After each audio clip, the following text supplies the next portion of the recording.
Yo, what's going on YouTube? I am Germ here. We are now a couple weeks into the LCS season, and one of the most impressive things so far to me in the LCS in just a couple of weeks of lock-in, it's been hard to draw too many conclusions in a preseason tournament with a ton of academy teams and players and stuff, but one of the really exciting things has definitely been Evil Geniuses in so many different ways. Not only have they come out and played great, they have a very talented roster, but they had some question marks. How good's Danny going to be? How good's JoJoPunes going to be? All that stuff.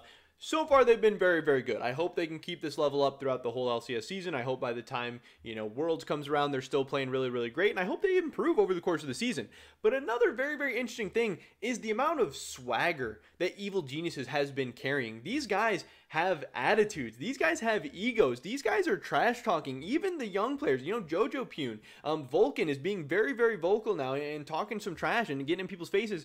And they're backing it up with wins. Now, again, we'll see how the rest of the lock-in bracket stage goes or whatever, but this is a very exciting time. The LCS needs great players and needs great teams, but it needs interesting players and teams as well. And Evil Geniuses is absolutely doing just that. In today's video, we'll be going over a recent interview with Vulcan, where he drops some bombs and says some really good, interesting stuff. And I'm a fan. I'm liking what's going on with the EG. So definitely drop a like if you guys do enjoy this video. I'd appreciate that a ton.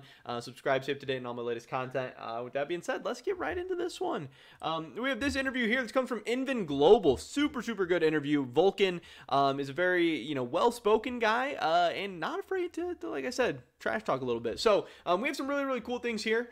EG was one of the two teams that finished the first week of 2022 lock-in undefeated. Did you expect EG to be this dominant? He says, yes, I thought so. I thought our game against TL could go either way because I think they're on a similar level to ours. And I think that's pretty interesting because I feel like some people were kind of maybe discrediting TL because they didn't have their full lineup, or some people, everyone was wanting to say how good 100 Thieves was, and oh, EG beat TL, so maybe TL's overrated, maybe Bjergsen sucks, maybe Bwipo sucks, he's inting all this stuff, and it's like, no, EG and TL are both really damn good, and those games can go either way, and if we get a best of 5 from them, it's going to be really fun, that's for sure.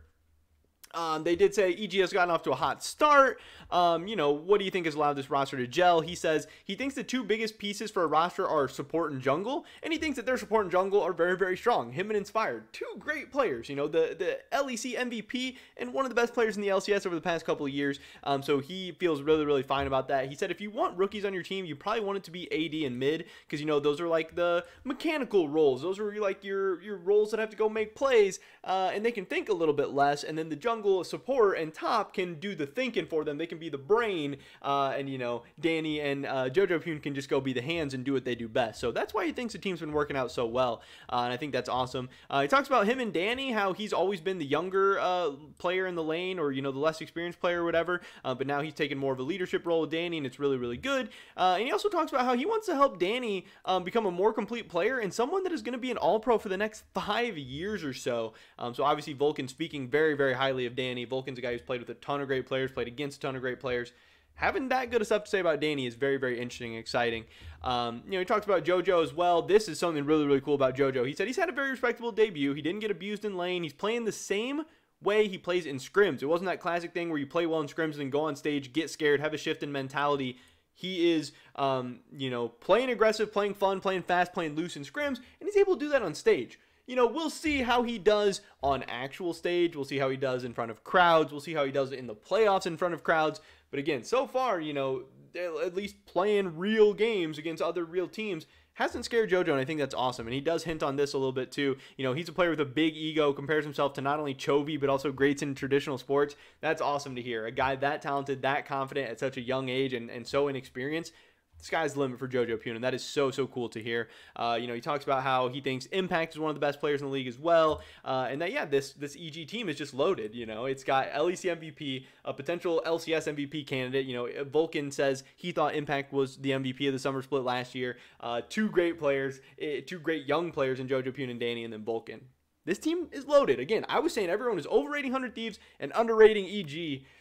So far, some of my calls are looking pretty decent. I'm excited about that. He does go on to talk about what do you think will help you succeed in avoiding the aforementioned post C9 stigma. You know, he talks about how when people leave C9, they kind of end up disappearing. You never hear from them again. And he says, I believe I'm a quality player and it helps to change environments. However, you see this most of the time because some players will play a certain way and expect their new teammates to do something that they sometimes won't. They can feed into this bad cycle where they will do plays that used to work but won't work on their new team. Then they lose confidence and things start going kind of downhill from there. I do wonder if that's talking about Perkz at all. Like, I don't think he was directly calling out Perkz there, but I wonder if that's what he thinks Perkz kind of fell into. Like, hey, Perkz, we don't care what used to work on G2, dude. You're on Cloud9 now. This is a new team, a new meta, new players. You know, like, I don't care. You know, we're not... we're not Perkz Mickey bot lane. We are Sven and Vulcan. I don't know, kind of interesting. That was just something that I just thought of right now. I've read this article before, didn't read it like that, but now I'm kind of reading that, hey, is he saying that's what happened last year? Maybe. But he says, however, you know, he's pretty lucky to have very good teammates once again. Our roster is probably more talented than C9 last year, which is interesting. You know, they then ask him, you were praised last year for being one of the most consistent players on C9 during international tournaments. Do you agree? What do you attribute that to? He said, it's kind of just the knowledge of faith that I've practiced enough and I'm good enough to play those games. I've done everything I could have done. Now I just lock in the game and try to perform. You know, so it's really, really good. He's confident in himself. He knows he can perform not only as one of the best players in the LCS, but also at the international level, because obviously EG needs to start by doing some damage in the LCS, you know, making it to an LCS championship game, maybe winning a title. But ultimately, a lot of these players, like Vulcan, like Inspired, like Impact, want to go do something internationally as well. You know, they want to get out of groups of worlds. Just because their organization, EG, you know, maybe hasn't had a lot of that success, and maybe they'd be happy, you know, starting out with LCS titles or whatever. That doesn't mean these players aren't hungry to get back to worlds. A guy like Impact and do some damage at worlds, and guys like Inspired and Vulcan, and they seem to be in a good position to do so. But here's where things start to get spicy. They ask, how would you sum up your 2 years on Cloud9? And now he starts going to some Cloud9 stuff that I think is really, really good. He says, I wish there wasn't as many ups and downs. There's some crazy highs. Talks about, you know, 2020, where in spring, they were being called the best LCS team of all time. They win a championship. They don't get to go to MSI because COVID shuts it down. So we never know how the best LCS team of all time would have done internationally. And then they shit the bed in summer. They don't even make it to Worlds. You know, that's an insanely high and an insanely low.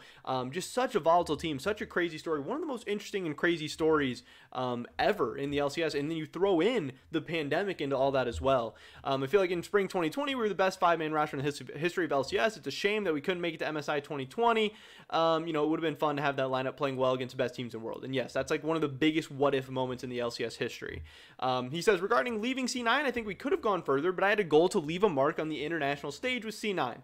I guess we did, but we lost 3-0 in the quarterfinals, so, you know, maybe not really. I want to play on very good teams, have high moments, and have some fun times playing the game while getting wins in hype tournaments, and I feel like I did that. Obviously, I have some regrets about how things played out, but how I played individually, I feel pretty good. They ask him, how did you end up joining EG? Was it your choice, or did C9 have different plans for the offseason? Yeah, did you ask to leave C9, or did C9 kick you? What happened here? What's the truth? Very, very great question. Very, very spicy. He says, I asked Jack to make a move, and that if he didn't go in that direction, I wanted to be traded. He decided to go in the other direction. I don't know. I will say that it was his choice, and I'm sure that he will say it was mine, but from my perspective, that's how it went down. Now, obviously, what Vulcan's saying there is he's like, you know, I went to Jack and like, hey, this is what I would want to happen. If not, I want to be traded. And I'm sure Jack came back to him and was like, hey, well, we're going to do this. We'd love to have you on the team, but, you know, we're not doing what you want. And so, you know, Vulcan saying, hey, it was his decision. He didn't, you know, do what I want to do, so he decided to move on from me. But Jack's probably saying, no, you know, we would have liked to have Vulcan back, but he told me he wanted to go. So it's kind of weird. But, you know, ultimately, yeah, you know, Vulcan probably had an opportunity to stay with Cloud9. But yeah, he went to Jack and said, hey, we need to make some changes. We need to make some moves. And then that's getting the speculation going about, hey, what was this move? What was this change? Who did he want kicked? Who did he want brought in? You know, it's kind of like the whole, you know, Bjergsen TSM situation or Doublelift in TSM situation, all this weird stuff. We don't always get to hear it, but they do dive a little bit deeper. He said, are you able to provide any more detail on what the direction you wanted to go in was? He said, sure, because I think people can assume what it was. I wanted to change lane partners. That is a big, big thing. That is a bomb. That is pretty unexpected as well. I don't really think people, there were some people saying, hey, Sven's maybe a little underwhelming. Maybe Sven's a little disappointing. Cloud9 should maybe go in a different direction. But to hear that Vulcan asked for that specifically, that's pretty spicy. That's pretty interesting. And that throws a whole new wrinkle, into the LCS because, Sven is a guy who's playing in this lock-in tournament, but then also, maybe he finds his way back to the LCS, in the next coming splits or whatever. And then now this is all of a sudden a new rivalry, a new storyline. He says, I still respect Sven a lot, but I wanted to change. I felt by the end of the year we were not playing to our standards. We kind of had a hard time figuring things out, and I just wanted something new. Sven and I were good, but I felt like it was time to change things up a bit for me. And yeah, that is so interesting because on one hand, I get it. Like I said, I thought Sven was good. I thought he was like a top 380 carry most splits in the LCS, but and that allowed Cloud9 to win a couple titles. That allowed them to do a lot of great things domestically. That allowed them to consistently be one of the better teams and do some good things, but they didn't have a great showing in MSI. They get 3-0 in the quarterfinals at Worlds. This was a team who ultimately wanted to take that next step, who wanted to like Vulcan says, win big games, go to crazy tournaments, make hype plays, do awesome things. And it seemed like Sven was good enough to get them there, but not good enough to get them over the top. So I don't blame Vulcan for like wanting to go in a different direction or asking, but it is super weird that Cloud9 ends up moving on from Sven, but then also losing Vulcan. Was there some kind of miscommunication there? Was there some kind of, I don't know exactly what happened, but man, I thought this was really spicy. I thought this was very interesting that yes, Vulcan asked for the team to go in a different direction. Again, still saying that he respects Sven a lot. But it was time for a change. Very interesting article there. Really love when players are so open, so transparent, so honest. It's not always a good thing for them, but it's always pretty entertaining. But that is pretty much it for this video today, guys. Definitely drop a like if you did enjoy it. I would appreciate that so much. Leave a comment down below. What do you think about this? Do you think this is interesting? Is this surprising? You think it's good of Vulcan to have asked for that? Do you think it's bad? Do you think they ruined a great thing at C9? I don't know. I'd love to hear your guys' thoughts and opinions. Subscribe, stay up to date on all my latest content. Hopefully catch you guys in the next one. But until then, peace.